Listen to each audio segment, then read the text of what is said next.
Okay. All right. The recording is there. So we talk a lot about the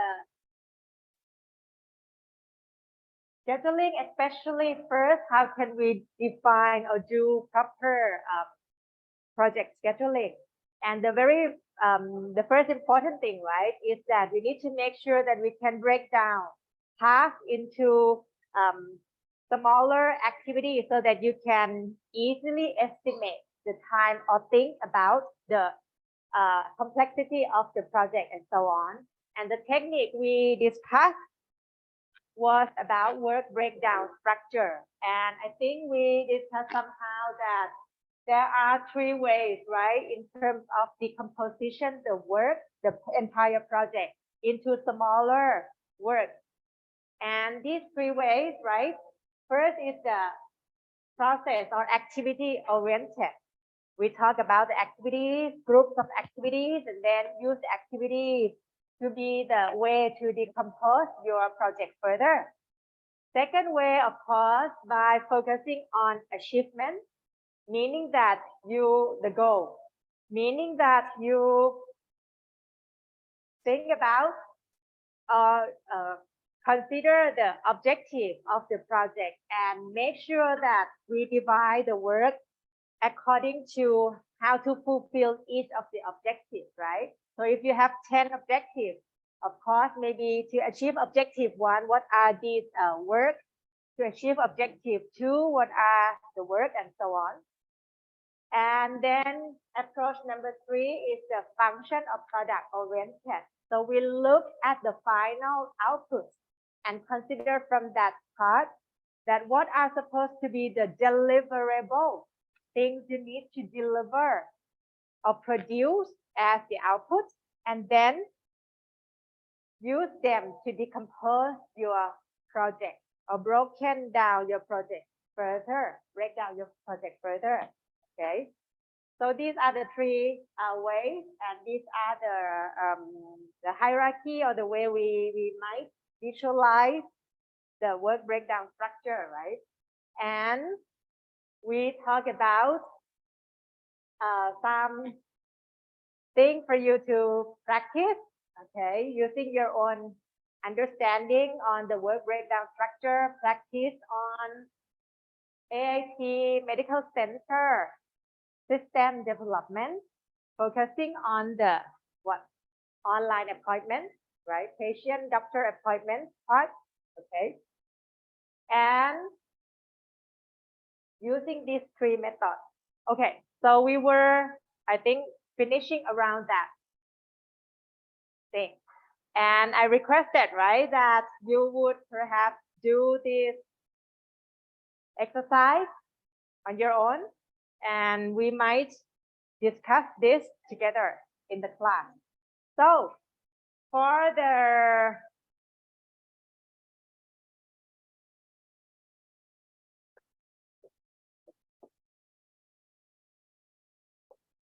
I think we were here, the A. Oops, where is my thing? Okay. A, B, and C. Okay, where are you? Those who work on the A method. Okay, great. How about the B method? Thank you. And the C? Remaining? Sorry, from here, which method you working on? A, okay. All right, and Kiranat, you are with the C. C, okay. All right. And you ready for this, right? I mean, you did some of your work. Okay. I will move this part of sharing and discussion to the last of today. But now you're ready. That's good to hear. So I will continue. So we finished today's lecture, and at the end we will discuss on this, and we will see that what are more or less. Some of you may feel very comfortable with method approach A, B, or C. This can be fine, and different types of projects may have different natures that perhaps using A would be more practical, straightforward, and natural, something like that. Using B may be better in some situation and so on. You may need to consider that. And sometimes you may have some preference that you are more towards. I mean, think of the work more on the process wise, or maybe some of us may think of the work more on the output wise.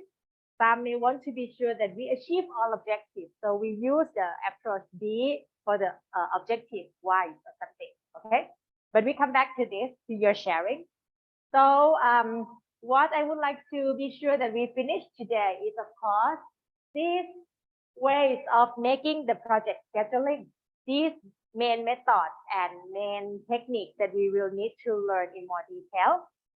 We look at the Gantt chart briefly already last time on Monday.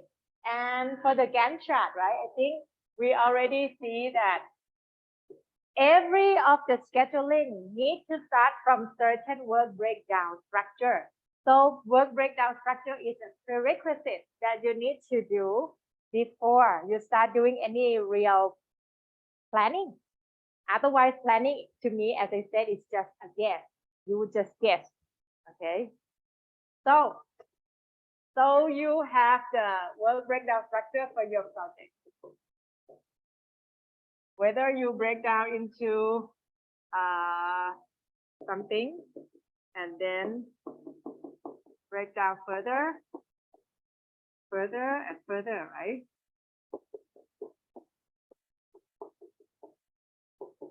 This is more or less. Of course, this can be in even deeper level. Sometimes the project work has certain complexity, right? And when you break down, it may involve decompose the work, the activities, the task further into finer and finer levels of the activity. So when we talk about Gantt chart, I think last time we looked at some example result already. So this is the work breakdown, and then you may need to estimate actually number of days that you would need to achieve or finish each of the small tasks, right? And once you have the day, of course, this will be in terms of the later on will be for the schedule part. So this may take 5 days. Sorry.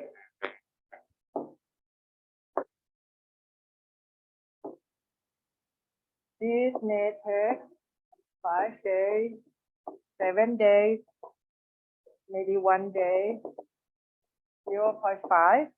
Some tasks could be small. Don't assume that everything has to be a unit of day, week, or month, right? It can be even hours. It depends on how big or how small your thing is, right? If it is something that you plan about your own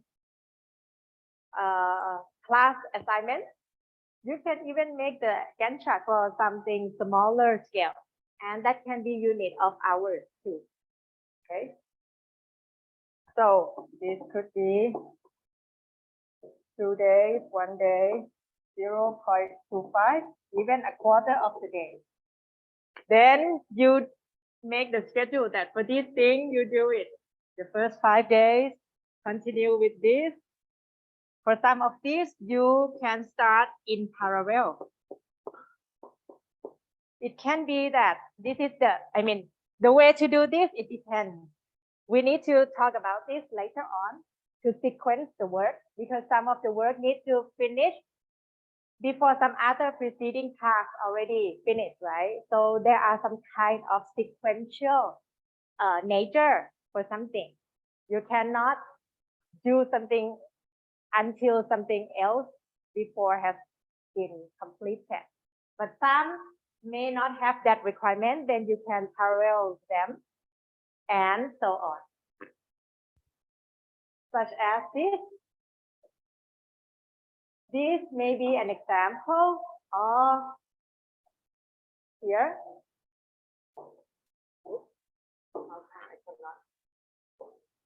Okay, maybe this part is an example that we need to finish this half A before we can start half B. For example, this could be a requirement as well. So that means once you finish half A here, and the time that half A finished is the time you can start half B. But you cannot start half B before or at the same time or overlapping time, something like that. There might be such a requirement. And with Gantt chart, you'll be able to see that kind of scheduling easily. Okay, I go back to the Gantt chart stuff, in which we already saw, right? As I said, this is the thing. And here is what we see. For example, if we talk about the task related to design, okay, you could see that here in the design task, there are things like database design, software design, interface design, and create design spec, and okay, completion is just a milestone. So you see this is just a milestone. It doesn't take any days or hours. Okay, so for database design and every other design in this example, you see they are kind of very sequential. That means you will do database design and complete it first. If you delay your database design, the software design cannot start. The sooner you finish database design, the sooner you can start the software design. And the same thing happens for the other phase as well. This is what is shown here. Okay. Okay. And sometimes it's not only the condition is not because of the nature of the work. Of course, something has the nature of the work. For example, you cannot start creating a database in the server before you finish the design, right? That is clear. Certain things have to be complete before you can do another thing. But another condition is that here, actually, user interface design and database design may go in parallel. Why? It doesn't require anything, any input, actually, okay? But sometimes the condition is because of manpower. Suppose you have only one person in a team for the project. Even if you do things parallel, fine. But again, right, you just move yourself from one task to another, and then you don't make any progress in the other task anyway, right? So that is the case, cannot allow you to parallel some tasks, not because of the requirement of the task itself, that the input of this task requires the output of the previous task. That is one thing, but because of the manpower or human resource as well. So in this case, suppose that our designer is just one person team, Jennifer. So you stop Jennifer from doing database design and do the interface design. It means that, okay, the interface design is not progressing, but then we have some progress on interface database design and progress. We stop progressing on the database design and do the interface design anyway, right? So it doesn't make any better situation anyway. Besides, in that case, better finish one task. Okay. But you can see here that some of the work can really be parallel, such as this. Develop system modules, in which perhaps the person responsible for this is Sam. So fine. If we consider that develop certain modules and do some of the database design, do not have any kind of prerequisite output to each other, this can be done in parallel. And also if we have enough manpower to do the parallelism, right? Okay, so this is it. And with this, you will be able to see that Gantt chart gives you a very good, easy way to understand the schedule of the project and to see what task can start when. Which task has some kind of, we call dependency. So this is clear. This has dependency.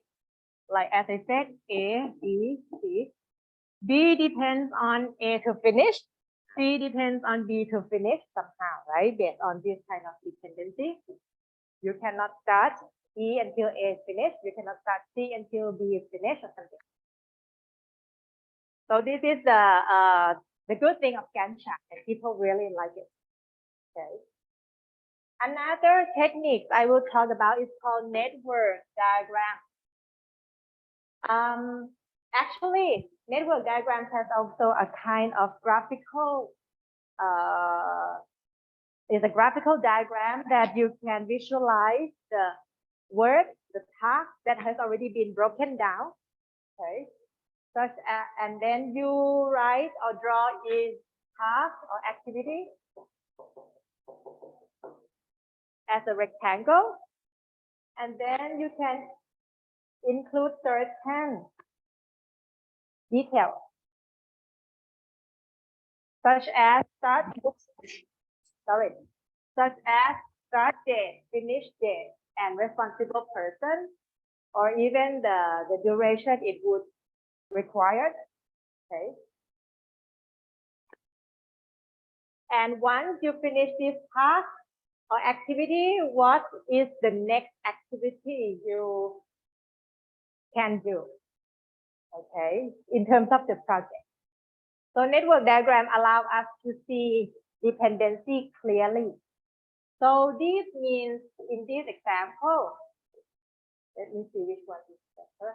Maybe I better use this one. I remove all other details, but actually if you use certain tools, you can, certain software tools for drawing such a thing, right? You can search and find a number of tools that support you to draw Gantt chart. Not necessary that you use Microsoft Word and make things, right? There are specific tools that allows you to track, allows you to draw things specifically for this type of project management stuff. So if it is network diagram, you see the dependency of the task very clearly. Each rectangle represents certain tasks. The arrows represent the dependency or when the task can start, depending on whether the task has to wait until the other preceding task has completed or not. So here is clearly we have a start and a finish. Okay, these are two things. One, project start, 3 activities or tasks can take place in parallel. In this example, for example, you see here, and once these 3 tasks finish, then another task can complete. So from here, let me write this as A, B, C, D, E, F, C. Okay. So A, B, and C doesn't rely on any input from some preceding task, but D, clearly, for you to work on D, outputs from B, A, B, and C are required. That means you cannot do D when A, B, C still ongoing or not finished. D can only start when A, B, C complete and generate certain output. And E, how about E? E requires only the output from C in this example. E requires only output from C, meaning that even A does not finish, D does not finish, fine. But if you finish C, you can work on E afterwards. Okay. And once you have E, it's fine. Done. Once you have D, you can continue with the F. Once you complete F, you can continue with the G. And then finally, with the completion of G and E, you complete the whole project. So with this network diagram, actually, you can clearly see what are kind of critical. We will talk about that later on too. There is kind of critical task, critical part. If you fail to complete something critically, it may impact the whole project scheduling, something like that. Okay. All right.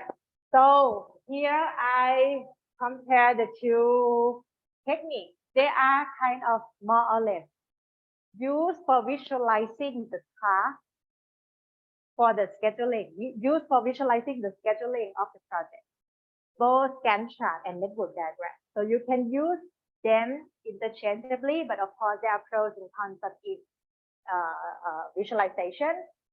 In terms of task duration, to me, I feel like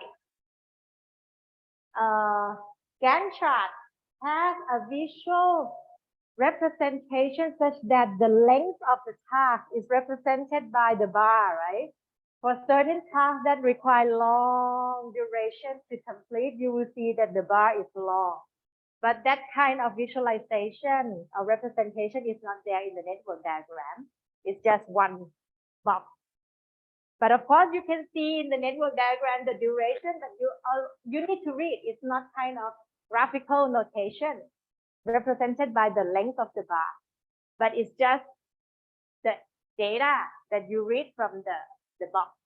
Okay. And task overlapping, you can see the overlapping here in the Gantt chart. And at the same time in network diagram, if you lay out properly, you see the parallelism, right? That which task can be done in parallel, such as if you see that A, B, and C do not depend on each other and can be done in parallel. Okay, so parallelism can be seen in network diagram, can be seen in also Gantt chart somehow. Okay, and slack time. We talk about the concept of slack time later on. But in brief, slack time means the time that you can have a definition right here. The time that an activity can be delayed without delaying the entire project. That means slack time. People like it. When you feel delay, you have reason that my delay does not cause the project to delay. But if you delay some deliverable output and it makes the entire project to wait for you, you feel bad, right?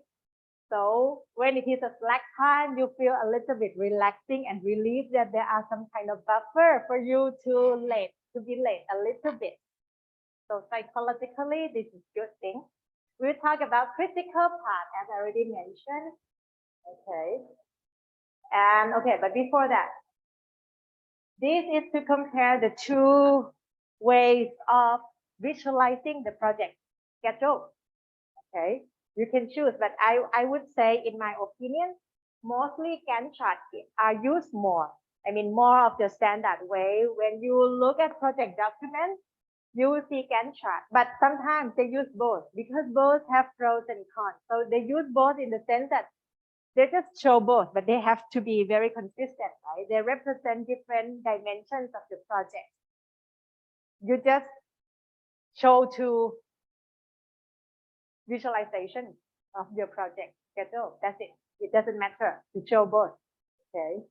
Those who are familiar with Gantt chart, they look at Gantt chart. Those who find some key information useful from the network diagram, they will look at them from the network diagram.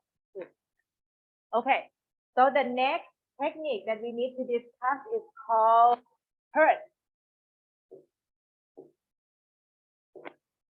Okay, and PERT is a technique that is used for estimating task duration. Here, either in terms of Gantt chart or in terms of network diagram, we see that we need to, when we make a scheduling, first step, we need to do work breakdown structure, right? So you can break down, decompose the project into finer activities.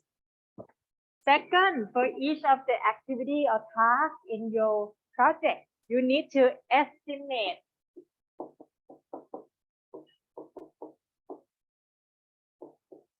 time duration. This is step number 2 you have to do, right? You need to know that, okay, for designing interview form, how long would it take you? For conduct a review, an interview, how long would it take you to complete? Would it take the project, the team members to complete? This is the step number 2 of estimate the duration for each activity of the work breakdown, from the work breakdown structure. But how can we do this estimation? Of course, if you have no experience, you know nothing about those kind of things before, how would you do? You try your best somehow. How long would it take to design a database for AIT, student SIS system? 1 day, 2 days, 3 days, 7 days, 1 month? If you cannot really know the complexity, if you don't know how big the scope is, if you here and there, right? For sure, it's very difficult. You really need to understand the scope of the work a little bit, the complexity of the work, and many other factors. Even the complexity and scope is well known. What else? Your team. You are not estimating, you're the project manager, you're not estimating everything that you do yourself, right? You estimate the things that other people in your team will be working on. So if you estimate things for yourself, maybe that can be easy. You can, I know that for this thing, 1 day would be fine. But now it's the capability of your team as well. So that has to be taken into account, right? So this technique is called program evaluation review technique of PERT. The technique requires history.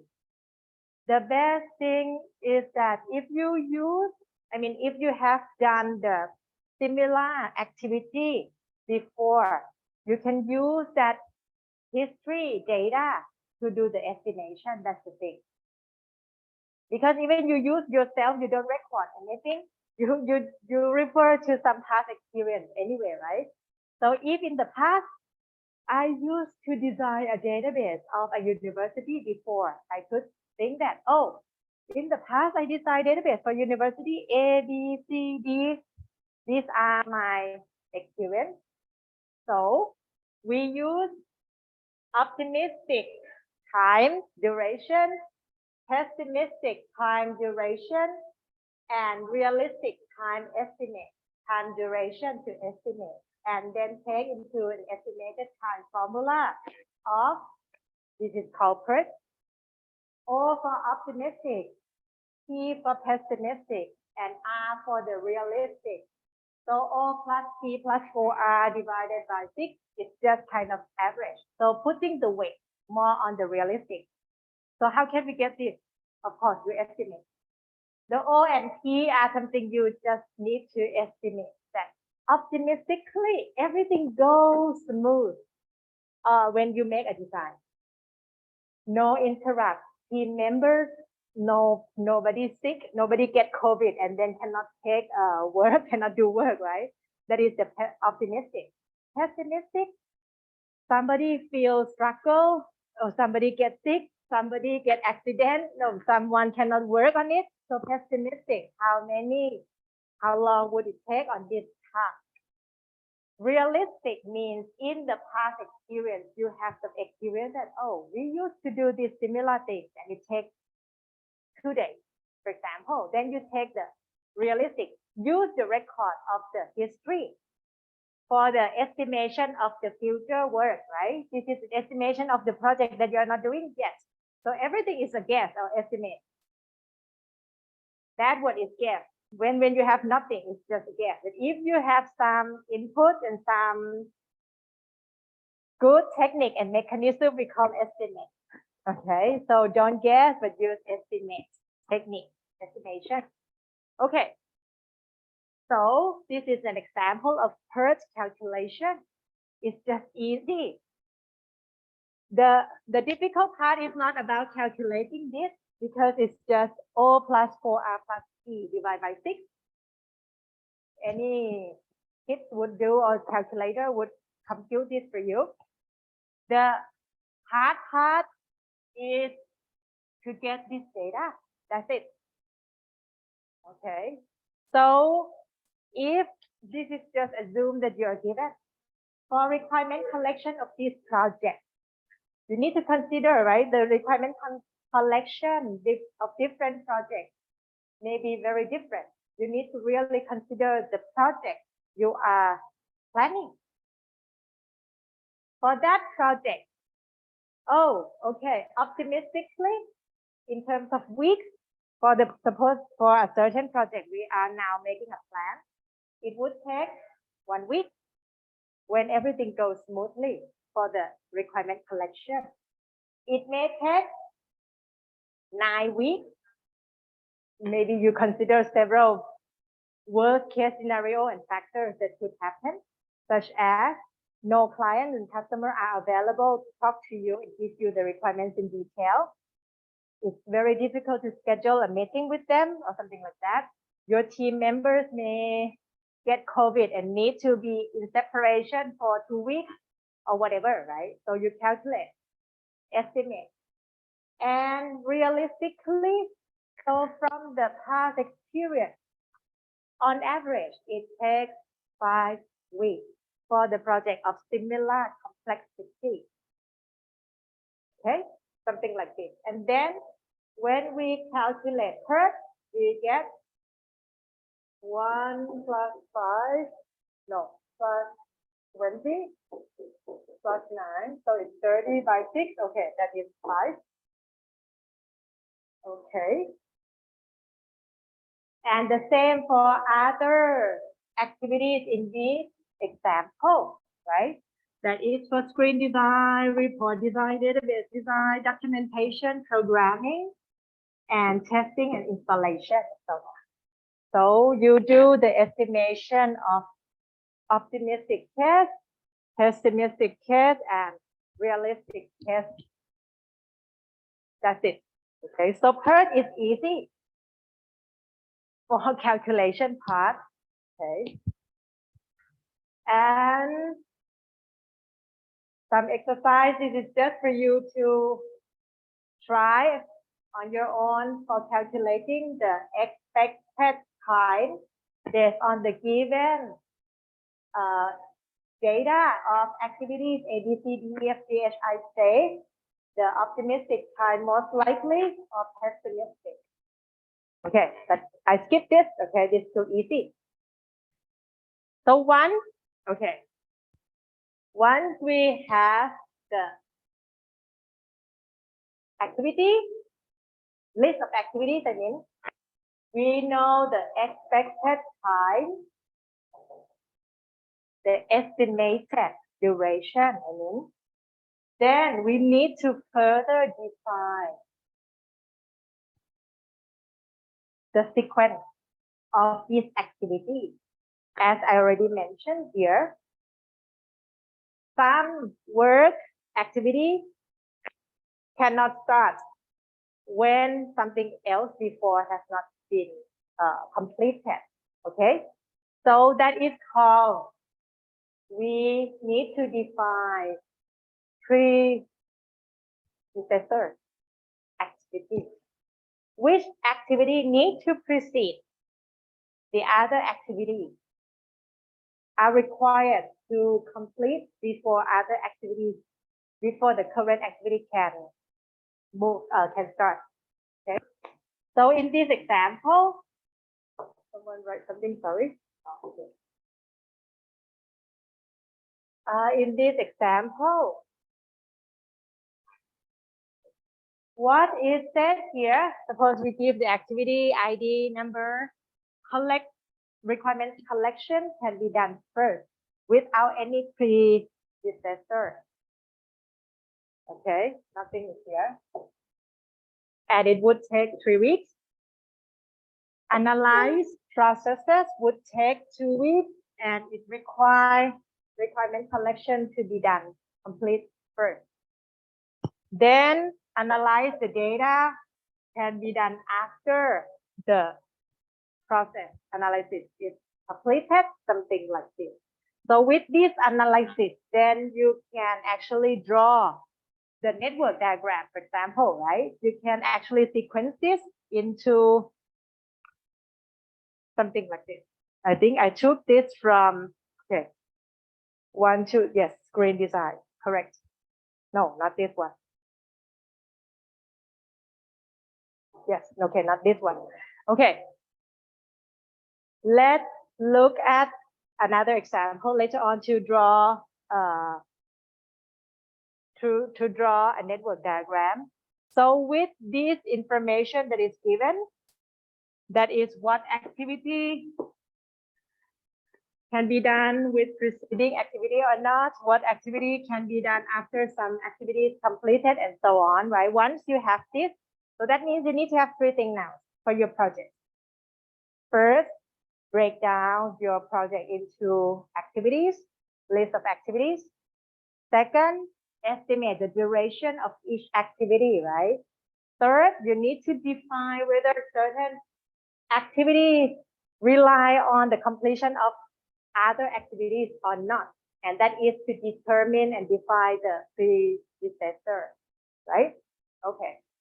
So if everything is done, now we can move next to the analysis of the scheduling in a final way. That is, first we draw a diagram. Later on, we will analyze what is called slack time and critical path.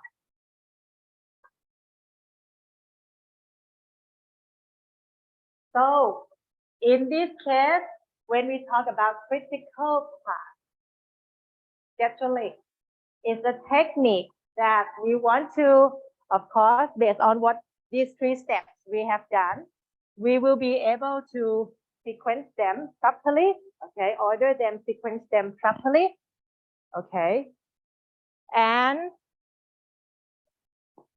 know that what is the entire project period. So this activity 3 weeks, 4 weeks, 5 weeks, 1 week, 2 weeks, 1 week, half week, and so on. Then what is the entire project? Definitely it's not summing up together, right? Definitely it could be some shorter than summing up. It could be shorter because sometimes you parallel something, okay?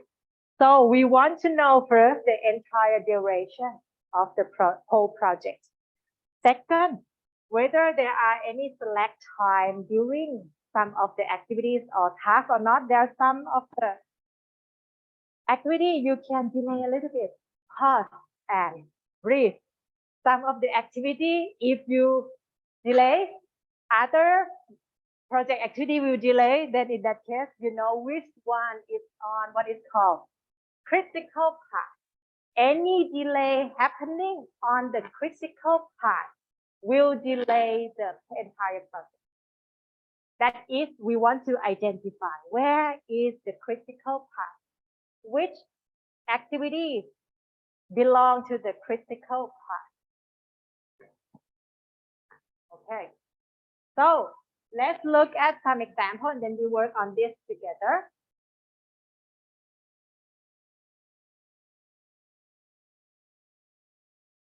So the example is, suppose we are talking about one project here. It's a kind of small system development project. For sure. And it will be information system development.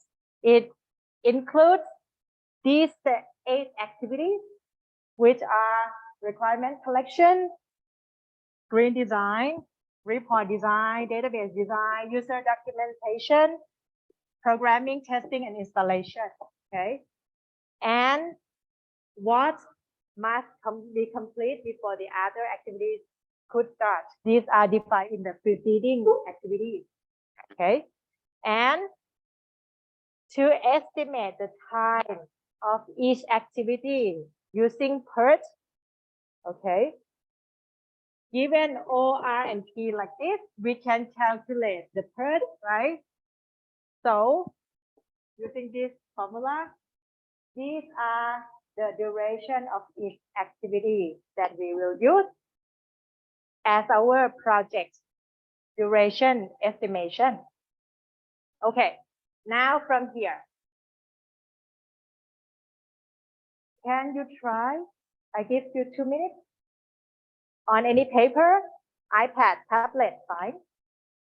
Draw a network diagram. It's easy.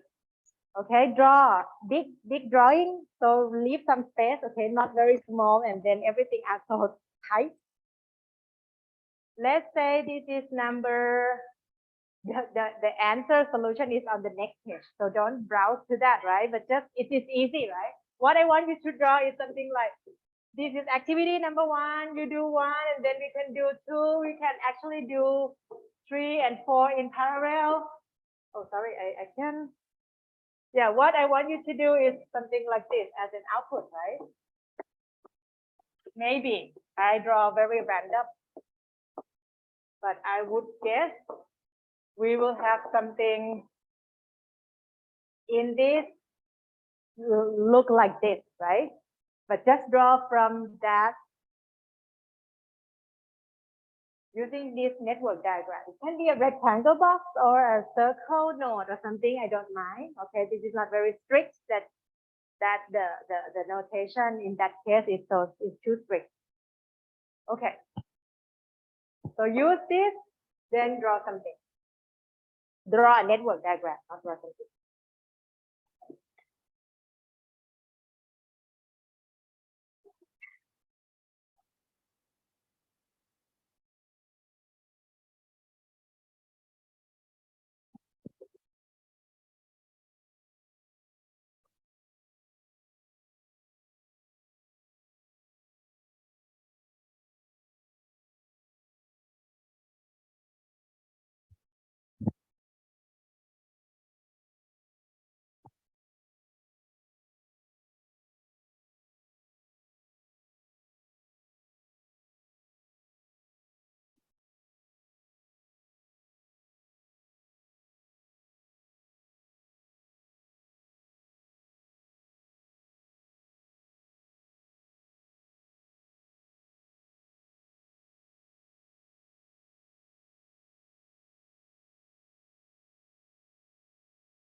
You done? Hmm.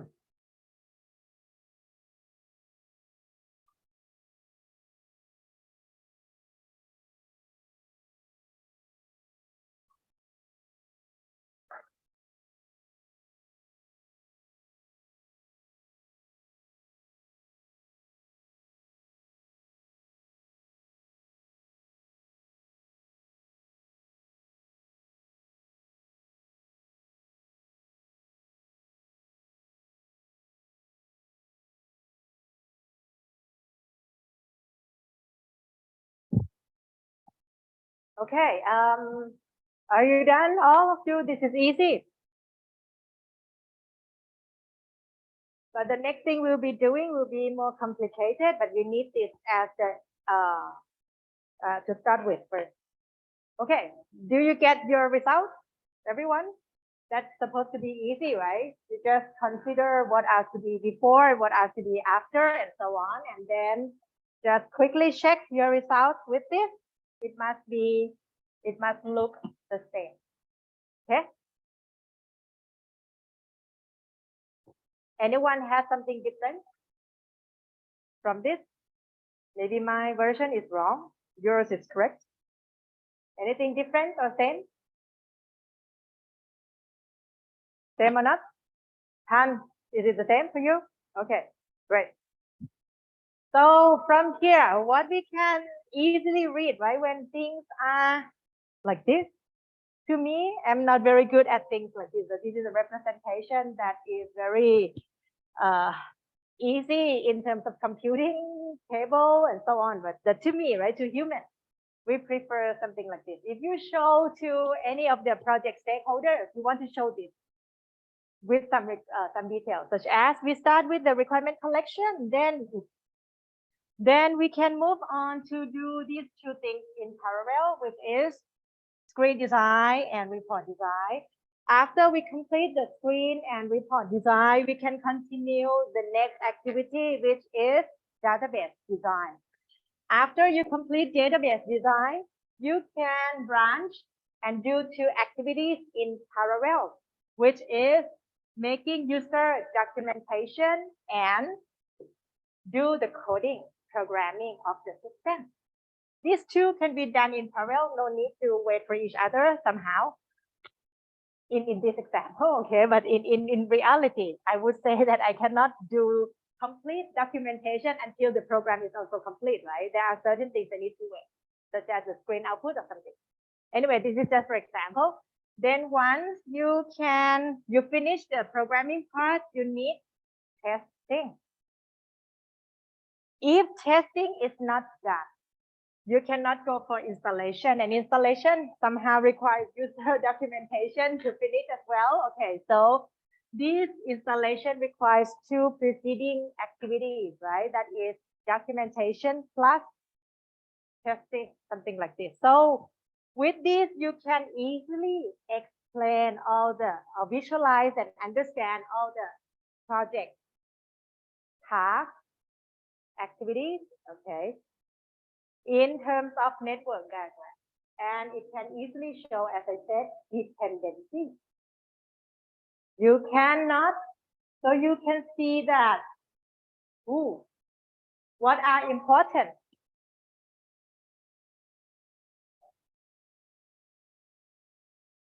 Well, everything seems to be important, right?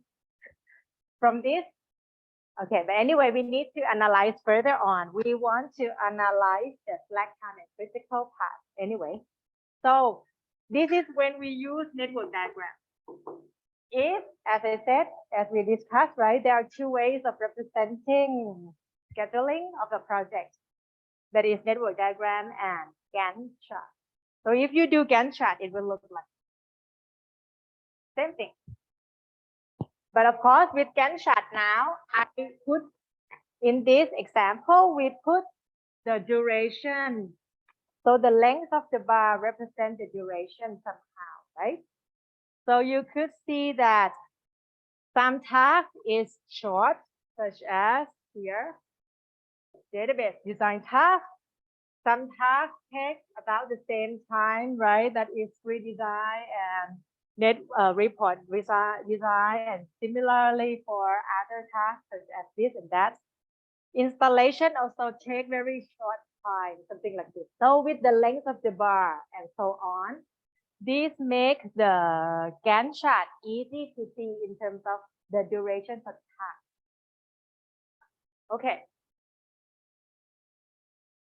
And then what we need to calculate further from this. We use only this when we draw this network diagram. But of course, you would need all this as well when you make the Gantt chart, because then we need to calculate the we need to define the weeks and so on of the task duration of the activity. Okay. What would we see from here? Not easy from the. Okay, let me move to this. When we talk about estimation of the entire project period. So how long is the entire project? From here, it's difficult. If we sum everything up, it will be man days, man month, man days, something like that, right? But it's not the entire project period that it will take 2 months or something like that. We want to know how long the whole project could finish. So we will need to do some further calculation, which is called expected completion time. What is this again? Oh, okay, Piranha, you're sharing your work, right? But it doesn't show properly. Still, it needs some internet connection. Okay, the expected completion time calculation consists of a few other calculations. First, we already calculate this, we call expected time of each activity. Okay, this is activity based. But we are going to talk about the entire project. So we need to move from that calculation, use that as an input. First, we calculate something that is called earliest expected completion time. First, we have the ET. ET is for expected time for each activity.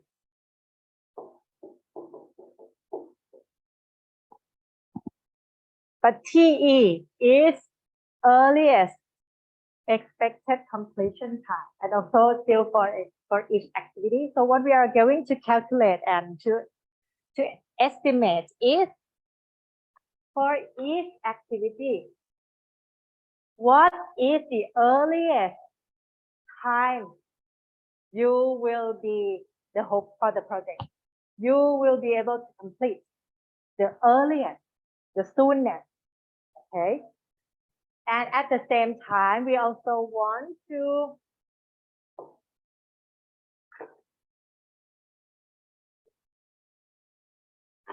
calculate the latest expected completion time.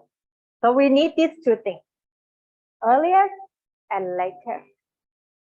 But latest, don't think about latest in the way that, oh, then latest could be anytime, just delay. Latest means still don't delay the project. You can delay some activity until some time after the until some time before the latest, but does not cause the entire project to delay. Okay, so we are talking about these things in the sense that we still want to keep the whole project to be on schedule. That's important. The project has to be on schedule. So, okay, let's read. I give you 1 minute. Maybe let's read together. The earliest expected time, or TE, means the earliest time an activity can be completed. Okay. Okay, this is how it is calculated. You should read it. You need to internalize it by yourself.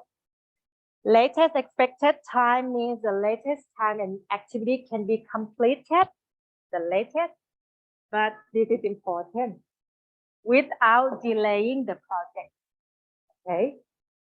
Don't think about latest expected time. Oh, then delay until anywhere, anytime. Fine. No, not fine. We don't want the project to delay. Okay. And then finally, we will calculate select time. Because when latest expected time and earliest expected time are not the same, mean that you have select time.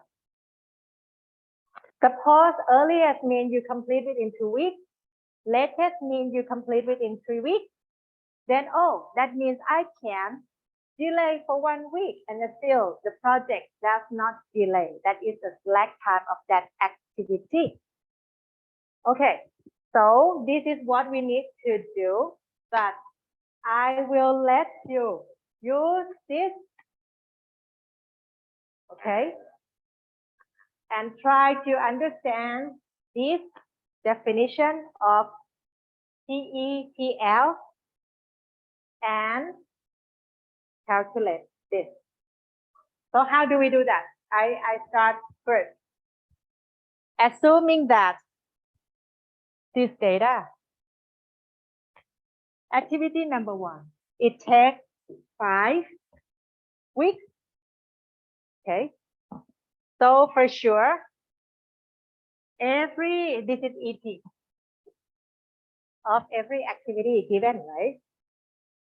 So TE means earliest. Earliest that this activity 1 will complete is what? 5. Because activity 1 takes 5 weeks. So earliest means it takes 5 weeks. Then activity 2, how long does it take?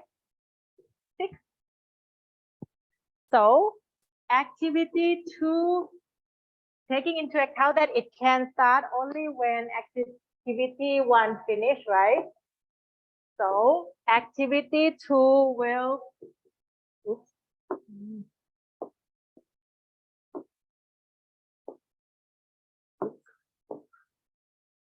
take another 6 weeks, and then earliest time that you can complete activity 2 is 11 for sure, right? At the same time, activity 3 requires the same. So TE of activity 3 will be 11. Can you try doing this on your own working paper? Complete the whole diagram first for the TE. TE is easy. Then we will do the TL. And if you have time, you can start trying to work on the TL too.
You need to look at this, right?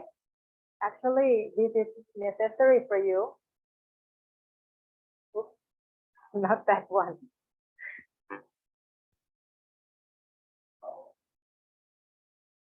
This is necessary, the ET, but I mark the ET here in green already. So you use the ET together with the network diagram and calculate the TE, right? So everyone finished? Am I correct? Finish with the TE?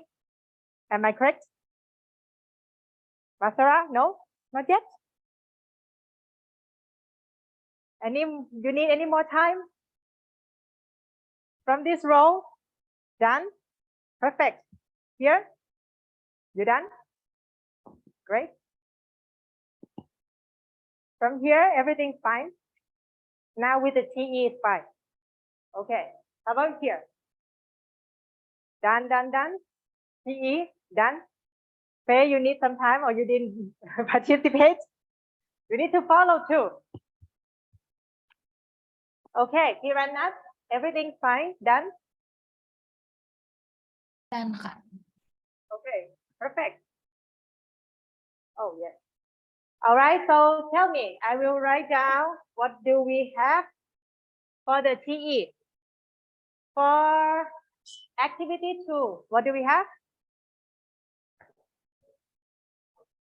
13, I heard that, thank you. For activity 5, easy, right? 18.5. Activity 6, 18. Activity 7 and activity 8.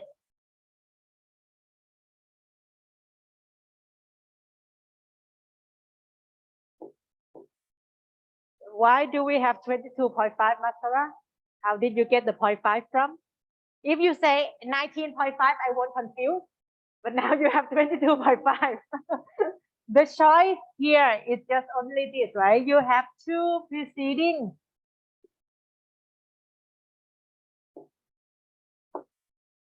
You have two preceding activity before 8, in which the earliest time of activity 5 is 18.5. The earliest time of activity 7 is 21. When can we start activity 8 actually? When we need to wait, right? Actually, what does this mean? Activity 5 will finish earliest at 18.5 week number 18.5. Activity 7 finish at week 21. You cannot do anything until week 21, right? Because activity 8 requires both to finish. So activity 8 will be starting only earliest after 7 finish at 21 and take one more week of 22. So from here, what do we get? Easy. So what do we get? Oh, sorry. Is for sure entire project duration in terms of earliest possible based on our estimation of the activity would be how many weeks? 5, 11, 13, 20. How long? How long we can complete this whole project?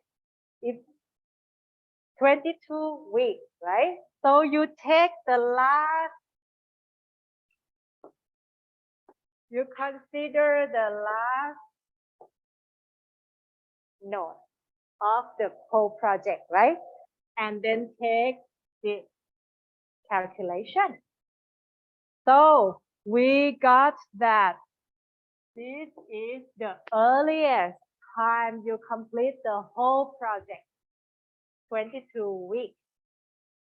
Okay, we are not done yet. We're done with the ET. We're done with the TE. Now you need to do the TL, the latest time you can complete certain activity. So the latest time you can complete activity 8. Now we move backwards for the TL. The latest time we complete activity 8 will be 22 because we don't want any delay. So TL for activity 8 will be the same as TE, which is 22. TL for activity 7 will be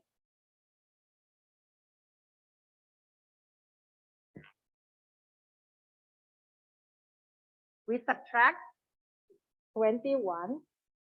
Okay, we subtract with this, with the ET of that successor. This is activity 7, but the successor of activity 7 is activity 8, and it takes 1 week. So activity 7 has the latest time to complete in week 21. Because if you delay activity 7 further, activity 8 will not complete in 22 weeks, right? Okay. The same for, now we backtrack to activity 5. We got 22 here. This take 1, so you get 21 here. Okay, can you try on your own first? You may get some confusion sometimes, don't worry. You need practice more. But try on your own first, we'll do together.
Done?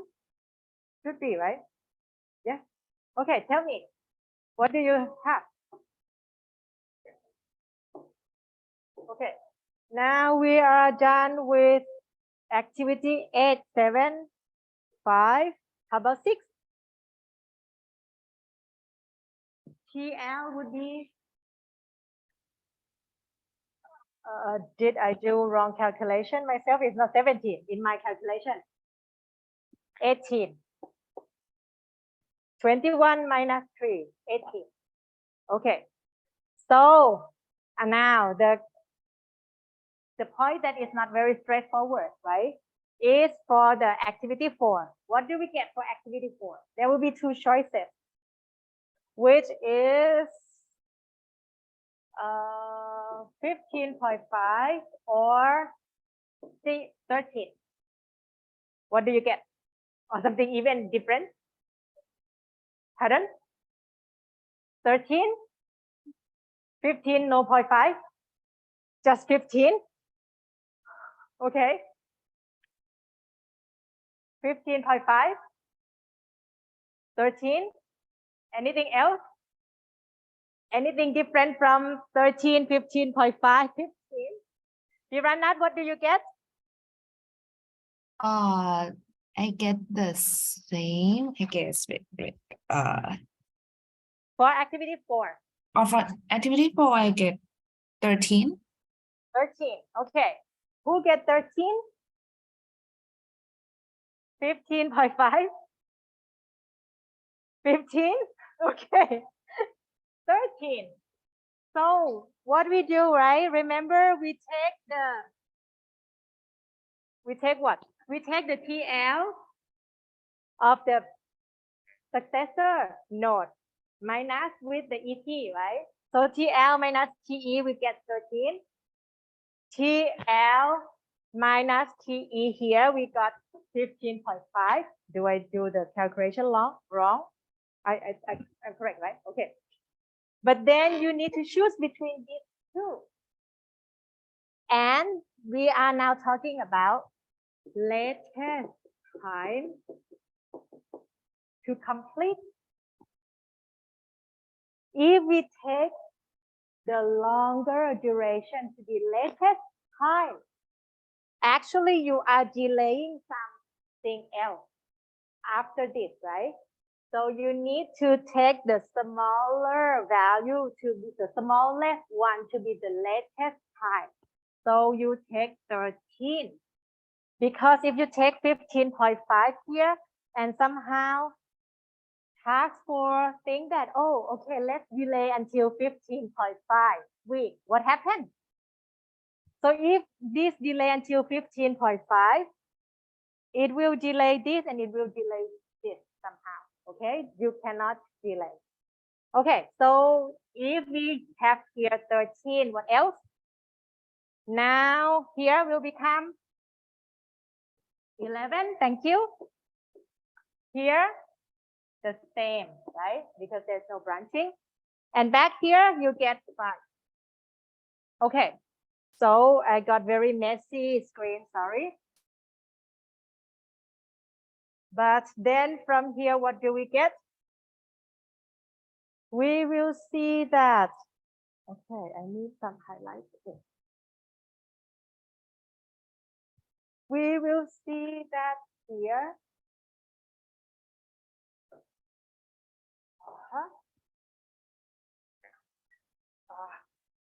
This is 18.5.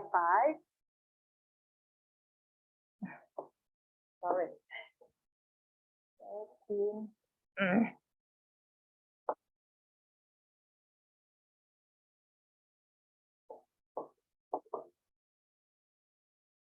Okay. This is task 5, activity 5. Earliest time to complete is 18.5. Latest time to complete is 21. What does it mean? Select time. If you are the worker of task 5, you will feel happy that if you get late somehow, cannot finish the work by 18.5 weeks, but somehow you finish the work by 21 weeks, you are a little bit safe. Because task 8 cannot start until week 21 anyway, right? That is the meaning of doing such calculation. We see the, oops, I deleted.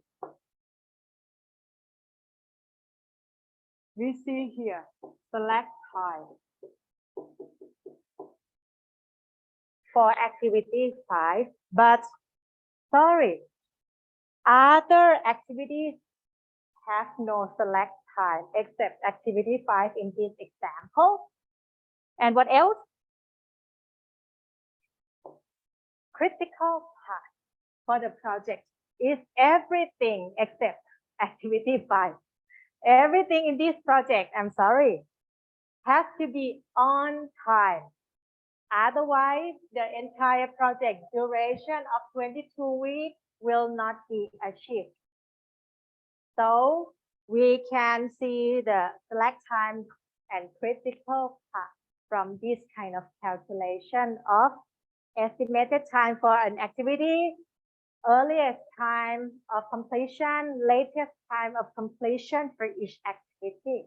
Okay, then I'm sorry, I have no time for reviewing your your work breakdown, but we move to the next time.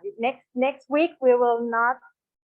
Next week Monday we'll have the discussion and the same maybe I expand the discussion and the review of certain things together for the entire week. We are no rush to move that much, but I want to make sure we get every understanding clear. Okay, so this is the solution, kind of the things that we computed, but it's in a nicer way, okay? So you could see this critical path in the blue part, except this part, passing 5, activity 5, okay, which is non-critical. And we see the select time here. Okay, and okay. This is kind of summary that we can show here and there, but I prefer not the diagram like not the table like this. It's not easy for me to understand stuff. Usually people, we are more on the visualization stuff, right? Okay. All right, this slide talks about project management software. Actually, nowadays there exists a number of either free or paid project management software or tools. So none of the projects use manual way of tracking, especially when the project is huge, complex, and involves people, teams. If you're managing your own stuff, fine, you can just use Excel or anything. But if we are using, working within a team of many people and track many things are very important, it's necessary to use a project management software. One, not free for sure, is Microsoft Project. Popular one as well, but there are more and more, especially for the software world. There are something like Jira. There are many other things. Okay, we will talk about that later on too. But with Microsoft Project, it's kind of been in the market for so long time. This will be the exercise. I want you to practice this. Okay, we talk about this later on next time as well, but do this as an exercise, but also do this as an individual self-practice exercise before you go and do the assignment. Because when you work on assignment, it's a pair programming, right? You need to have some understanding and knowledge, not to go very confused and do the pair programming with the friend, right?